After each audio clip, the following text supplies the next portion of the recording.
안녕하세요, 차정원입니다. 요즘 비욘디 방송 많이 보시죠? 그런데 가끔은 선생님들의 말씀이 들리지 않을 정도로 몸매가 아주 훌륭하신 분들이 많은데요. 제가 개인적으로 그런 분들 12분을 꼽고 직접 인터뷰를 해왔습니다. 그 다음은 서동주 선생님이십니다. 비욘디 존잘러 선생님으로 유명하시죠? 그런데 그분의 비포 애프터 사진도 장난이 없는데요. 우선 비포 이렇고 애프터는 이렇습니다. 예전에 체중이 굉장히 많이 나갔었거든요. 거의 한 110kg 정도까지 나갔던 적이 있는데, 단순히 운동만 하고 유산소만 해서는 좀 안 되는 부분들이 있어서 꼭 필요했던 부분 중에 하나가 식단 관리였거든요. 근데 식단 관리인데 트레이너든 다른 이제 조언해 주신 분들이 알려주신 식단은 굉장히 지키기 어렵잖아요. 어려운데 제가 지켜서 살을 뺐던, 이제 체중을 줄일 수 있었던 방법 중에 하나는 정제 탄수화물을 줄이는 방법을 이용해서 좀 식단 관리를 하고 있고요. 지금도 거의 흰쌀밥은 거의 안 먹고 있고, 그런 탄수화물들을 굉장히 좀 줄이려고 노력하고 있죠. 되게 처음에는 그런 탄수화물을 줄이면 굉장히 힘들어요. 뭔가 더 허기진 것 같고, 그 적응 기간 동안은 그 외에 단백질이든 아니면 다른 견과류나 지방도 좋고요. 그러니까 이런 것들을 다른 부분에서 조금 보충을 해줄 필요가 있게 되죠. 유산소도 한 30분, 40분 정도 하고, 근데 유산소만 하면 생각보다 살이 잘 안 빠지기 때문에 근력 운동도 꼭 해주시는 게 중요합니다. 운동이 필수죠. 저희 중간중간에 플랭크 정도는 하고, 플랭크 자세, 플랭크 틈틈이 하고 있고요. 몇 초요? 저 오래 못해요. 저 1분 정도밖에 못해요. 운동은 예전부터 되게 오래 했어요. 그러니까 일이 바쁘면 못하고 이제 띄엄띄엄 해서 그렇지, 시작한 거는 거의 20대? 그러니까 20살부터. 어렸을 때는 식단 관리를 안 해도 체중이 그렇게 살이 잘 안 찌는데, 나이가 들고 기초대사량이 좀 이제 떨어지고 이러니까 나이가 들면 무조건 식단 관리는 필수인 것 같아요. 근데 너무 어렵게 하지 마시고요. 오래 하려면 그러니까 본인에게 맞춰가지고 식단 관리하는 게 제일 중요하죠. 서동주 선생님은 운동은 꾸준히 해왔지만 살을 뺄 수 있던 원동력은 바로 식단 관리였던 것 같은데요. 그 중에서 정제 탄수화물 줄이는 게 팁이라고 합니다. 네, 안녕하세요. 친절한 동주입니다. 제가 하나 코너를 생각했는데, 오늘은 동주 생각이라는 코너예요. 한두 개씩 이제 생각나는 제 생각을 하나씩 올리려고 해요. 오늘은 첫 번째 시간이에요. 다이어트에 대해서 한번 얘기를 해볼까 합니다. 제가 정말 뚱뚱했을 때는 한 110kg까지 나갔어요. 110kg까지 나갔다가 사회생활 하다 보니까, 바쁘다 보니까 조금 체중이 빠지긴 했어요. 그래도 97에서 98kg를 유지했었죠. 바쁘게 살다 보니까 빠진 게 그 정도였어요.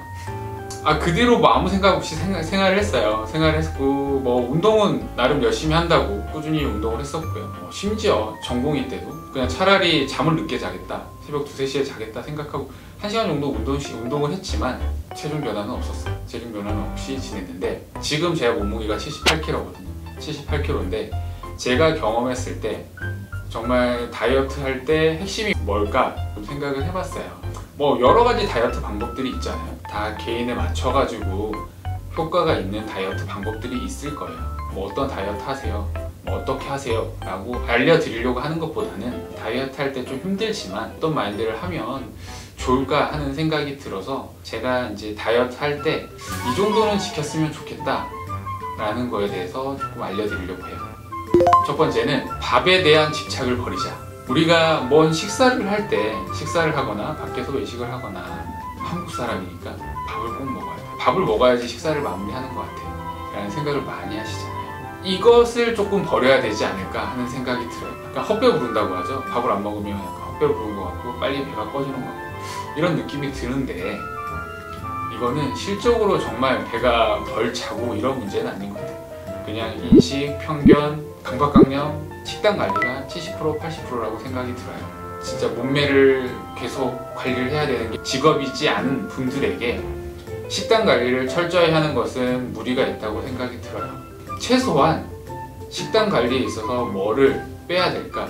우리 식단에 있어서 밥이라는 것이 빠지면 실적으로 탄수화물이 굉장히 많이 줄어들거든요. 고기를 먹으러 갔을 때 꼭 마지막에 볶음밥을 먹어야 돼. 뭐 떡볶이집을 갔는데 떡볶이 자체도 탄수화물이 엄청 많은데 마지막에 밥을 볶아 먹어야 돼. 이런 식으로 이제 식단 관리를 하게 되면 사실 다이어트가 정말 안 되는 것 같아요. 그래서 밥에 대한 미련을 버리자. 강박관념, 집착을 버리자. 밥을 뭐 한 공기에서 반 공기로 줄이는 것만으로도, 반 공기에서 4분의 1로 줄이는 것만으로도 꽤 많은 효과를 볼 수 있다고 생각이 들어요. 두 번째는 충분한 휴식을 취하자. 우리 몸은 항상 스트레스 상태인 것 같아요. 일하는 것 때문에 스트레스고, 잠을 못 자는 것도 우리 몸의 스트레스고, 스트레스를 받게 되면 우리 몸에 이런 불신 호르몬이 분비되면서 이거 자체가 살을 찌게 하는 요소 중에 하나가 될 수가 있어요. 우리 몸한테 쉴 시간을 줘야지 의미 없는 스트레스 호르몬 때문에 생길 수 있는 지방 축적이 줄어들 수 있다는 거죠. 세 번째, 어떻게 보면 세 번째가 저는 제일 중요하다고 생각이 들어요. 다이어트 하다 보면 체중 감량의 속도를 보면 초반에 한 1, 2주는 잘 빠지죠. 잘 빠졌다가 어느 순간 정체기가 와요. 그때를 이겨내는 게 정말 힘든 것 같아요. 첫 번째 정체기 정도는 조금 잘 넘어가요. 이제 다시 체중이 빠지기 시작하죠. 빠지기 시작하는데 그 이후에 생기는 정체기는 또 길어질 수가 있어요. 이때 잘 넘어가야 될 것 같아요. 이때는 뭔가 패턴을 갑자기 바꾸는 것보다 일단은 유지를 하는 게 중요할 것 같고요. 뭐 운동을 했으면 운동도 유지를 하고 운동 강도를 조금 높이면 좋겠죠. 갑자기 뭐 식사하는 거를 확 줄여버리거나 이렇게 하는 것보다는 지금 현 상태를 유지하면서 꾸준히 가다 보면 어느 순간 다시 그 정체기를 극복할 수 있기 때문에 정체기가 왔다 그래서 포기하지 말자. 꾸준히 하다 보면 어느 순간 본인이 원하는 몸매가 만들어질 거라고 믿어요.